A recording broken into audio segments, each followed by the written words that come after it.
everyone, welcome to my channel Raised to Power by Suman Sinwani, chapter 14 factorization, exercise 14.2 and question number 1. Question number 1 is factorize the following expressions. Expression given है, इनको factorise करना है हमने और देख रहे हैं यहाँ में 3 टर्म्स हैं हमारे पास। तो जब पिछली एक्सरसाइज हमने की थी तो मैंने आपको बताया था factorization by finding common factors. अब देखो हमारे पास A square plus 8a plus 16 ये पोलिनोमियल है जिसमें से कुछ भी कॉमन नहीं दिख रहा मुझे।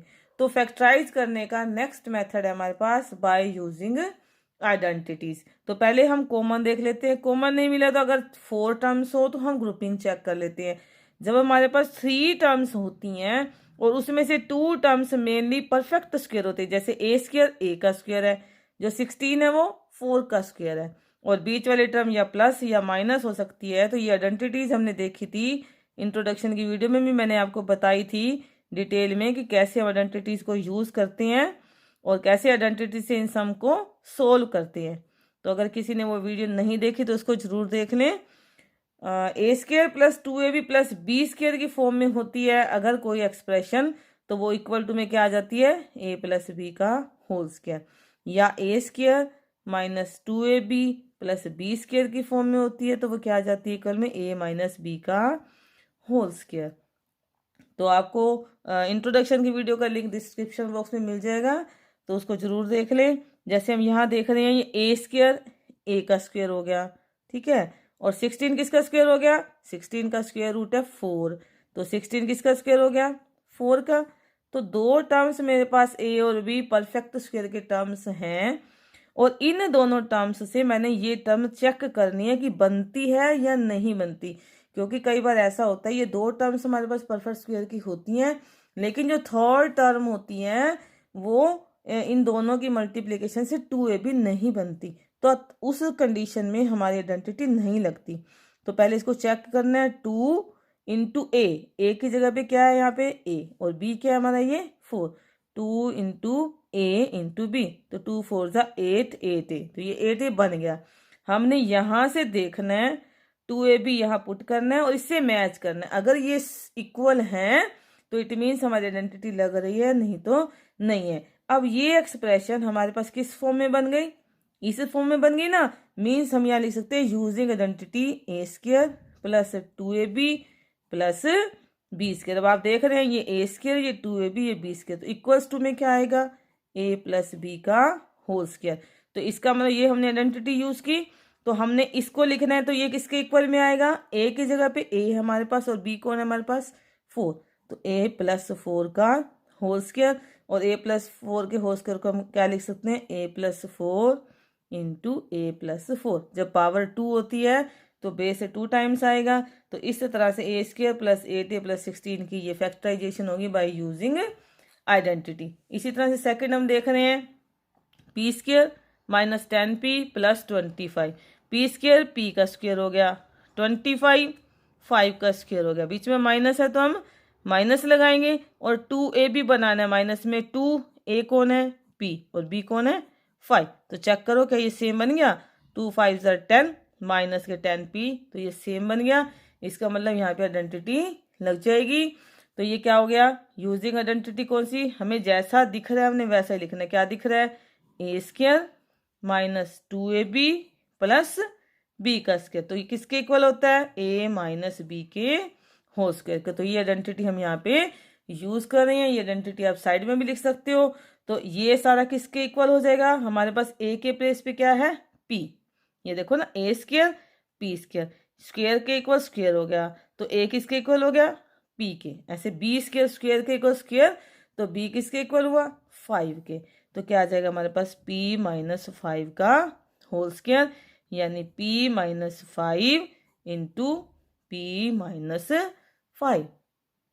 Next third part 25m square plus 30m plus 9, 25m square में m का स्क्वायर है हमारे पास और 25 किसका स्क्वायर बनेगा ये भी हमें पता होना चाहिए। एक टर्म के जितने फैक्टर हैं वो सभी स्क्वायर की फॉर्म में होते हैं, तभी हम उस टर्म को परफेक्ट स्क्वायर टर्म कहते हैं। तो 25 आपको पता है 5 का स्क्वायर है, ये 25 5 का स्क्वायर और m किसका स्क्वायर है एम स्क्वायर, यानी ये टर्म क्या बन गई 5 स्क्वायर एम स्क्वायर। क्लियर। और इसी तरह से ये 9 क्या हो गया 3 का स्क्वायर, और 5 स्क्वायर एम स्क्वायर का मतलब क्या हो गया 5 एम का होल स्क्वायर, मीन्स 5 का भी स्क्वायर है और एम का भी स्क्वायर है। ये दूसरी टर्म 3 तो एक ही इसके अंदर फैक्टर था 3 का स्क्वायर। तो अब ये हमारे पास ए हो गया, ये बी हो गया, बीच में प्लस है तो प्लस लगा लेंगे 2a यानी 5m, और बी क्या है 3। 2 5 जा 10, 10 3 जा 30, 30m, तो ये इसके इक्वल आ गया बीच वाली टर्म के। इट मीन्स ये हमारी आइडेंटिटी यहाँ पे लग जाएगी। कौन सी लगेगी ए स्क्वायर प्लस है plus A square plus 2ab plus B square equal होता है a प्लस बी के होल स्क्वायर के। तो इस तरह से हमने देख के आइडेंटिटी लगा लेनी है कि प्लस है तो प्लस लग जाएगा और माइनस है तो माइनस। ये आप रफ वर्क साइड में भी करके देख सकते हो, मैंने एक बार आपको यहाँ पे करके दिखा दिया। क्लियर। सो ये बन गया ए कौन है 5m, और 5m होल का स्क्वायर है। अगर आप ब्रैकेट नहीं लगाओगे सिर्फ m का स्क्वायर रहेगा और फिर 5 का स्क्वायर नहीं बनेगा और आपका ये सम रॉन्ग हो जाएगा। ए स्क्वायर तो ये हमारा हमने बनाना था a प्लस बी का होल स्क्वायर,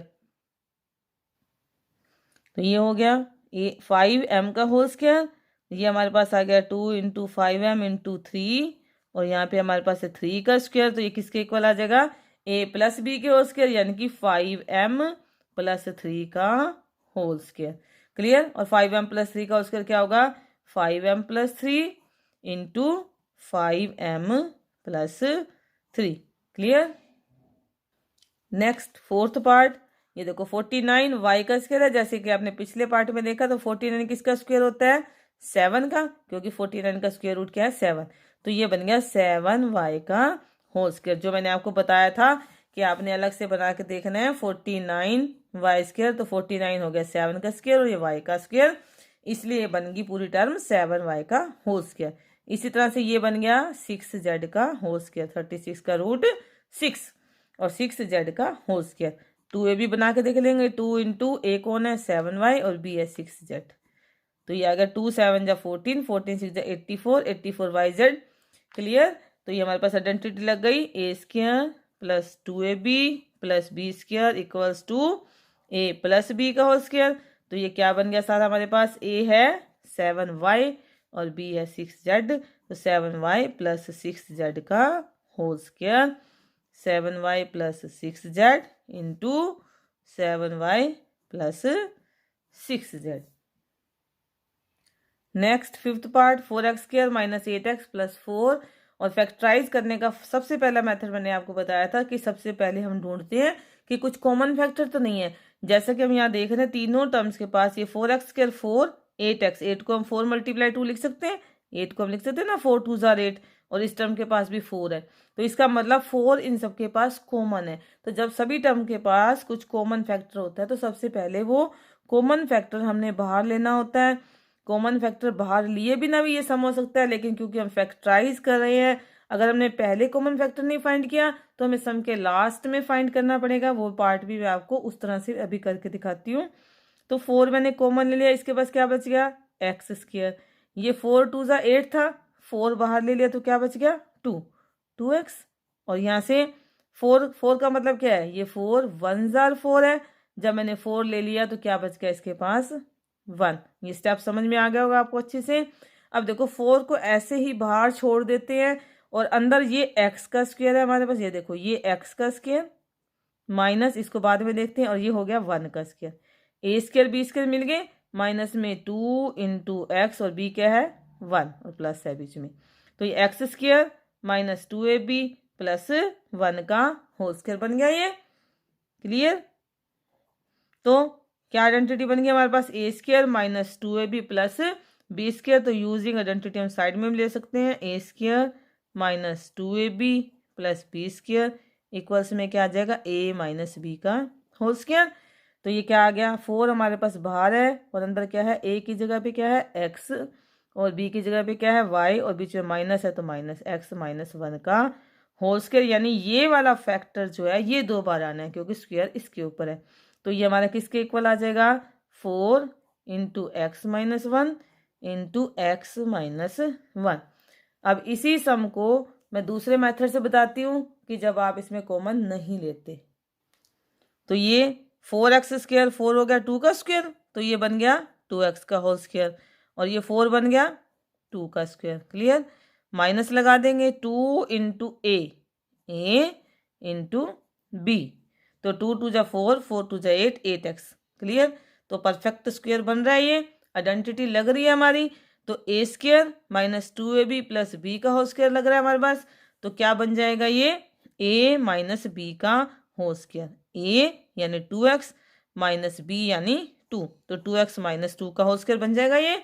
आइडेंटिटी आप साइड में लिख सकते हो यहाँ पे कि using identity a² minus 2ab plus b² equals to a minus B whole square. तो ये आइडेंटिटी लगा दी हमने यहाँ पे साइड में। ठीक है, तो ये 2x माइनस 2 का होल स्क्वायर बन गया। तो 2x माइनस 2 का होल स्क्वायर क्या होता है? 2x माइनस 2 और 2x माइनस 2। तो जैसा कि मैंने बताया, फैक्टराइज करने का पहला मेथड कॉमन फैक्टर निकालना होता है। यहाँ इसमें हमने स्टार्टिंग में नहीं लिया, लेकिन यहाँ देखो इस फैक्टर के पास भी 2 कॉमन है और इस फैक्टर के पास भी 2 कॉमन है, दोनों के पास 2 कॉमन है। तो यहाँ से हमने 2 कॉमन ले लिया, तो क्या बच गया? x minus 1। अब सोचो 1 कैसे आया यहाँ पे कि ये 2 था, 2 1 जार 2, 2 था 2 1 जार 2, 2 ले लिया तो क्या बच गया? 1। वैसे भी मैंने बताया था जिस टर्म से हम पूरा का पूरा टर्म बाहर ले लेते हैं तो अंदर 1 बचता है। इसी तरह से यहाँ से भी 2 ले लिया तो क्या बच गया? x minus 1। और ये सारी मल्टीप्लीकेशन में लिखा हुआ है, 2 मल्टीप्लाई x माइनस 1 मल्टीप्लाई में 2 मल्टीप्लाई में x माइनस 1, तो क्या आ गया? 2 multiply 2 4 x minus 1 x minus 1। तो ये सेम आंसर हमारा उस पार्ट की तरह आ गया। ये देखो जैसे मैंने दूसरे मेथड से करके दिखाया था, 4 into x minus 1 into x minus 1, और यहाँ पे भी हमारे पास यही आंसर आया, 4 into x minus 1 into x minus 1। 6 part 121b² minus 88bc plus 16c²। अब 121 का स्क्वायर रूट होता है 11, तो ये क्या बन जाएगा? 11b का होल स्क्वायर। इसी तरह से 16 का रूट 4, 4c का होल स्क्वायर माइनस में 2 इंटू 11b इंटू 4c। आप चेक कर लीजिए सेम आ जाएगा। तो ये क्या बन जाएगा? a² minus 2ab plus b², तो a माइनस b का होल स्क्वायर बन जाएगा 11b माइनस 4c का होल स्क्वायर। आइडेंटिटी यहाँ पे आप खुद लिख लेंगे। Now next part, l plus M whole square minus 4lm। तो यहाँ में दिख रहा है a प्लस बी का होल स्क्वायर लगा के पहले इसको सोल्व करना पड़ेगा। बुक में हिंट दिया हुआ है, पेपर में हिंट नहीं दिया होता। तो a प्लस बी का होल स्क्वायर लगा के पहले इसको सोल्व करना पड़ेगा। तो ये बन जाएगा a² plus 2ab plus b²। Identity याद होगी आपको, तो माइनस में 4lm। हमने आइडेंटिटी यूज कौन सी कर दी? Using identity a plus B whole square equals to a² plus 2ab plus b²। ये आइडेंटिटी यूज कर दी हमने यहाँ पर, और ये आ गया। अब ये देखो 2lm और 4lm लाइक टर्म्स हैं, सोल्व हो जाएंगी। l² प्लस के 2lm माइनस के 4lm, तो माइनस के 2lm बच गए प्लस m²। अब हम देख रहे हैं 3 टर्म्स हैं जिसमें ये l का स्क्वायर, ये m का स्क्वायर माइनस 2lm अपने आप ही बना हुआ है, बनाने की जरूरत ही नहीं है। तो a² minus 2ab plus b का स्क्वायर दिख रहा है हमें, इक्वल्स में होता है a माइनस b का होल स्क्वायर। तो ये क्या बन जाएगा? l माइनस m का whole square, l minus m, l minus m। 8th and last part of this question, a raise to 4। और हम जो भी आइडेंटिटी लगाते हैं स्क्वायर चाहिए होता है हमें, a का स्क्वायर b का स्क्वायर।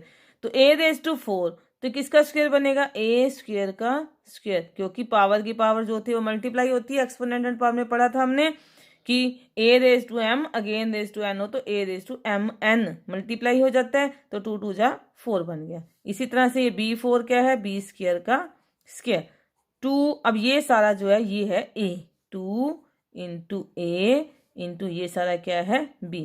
स्क्वायर के नीचे जितना है वो a और स्क्वायर के नीचे है वो b। तो बन गई आइडेंटिटी हमारे पास a² plus 2ab plus b² equals में a प्लस b का होल स्क्वायर। ये आइडेंटिटी लगा रहे हैं हमें। a कौन है हमारे पास? a²। इसका ध्यान रखना है आपने, a है हमारे पास, हमने a प्लस b का होल स्क्वायर लिखना है। a है a² और b कौन है हमारे पास?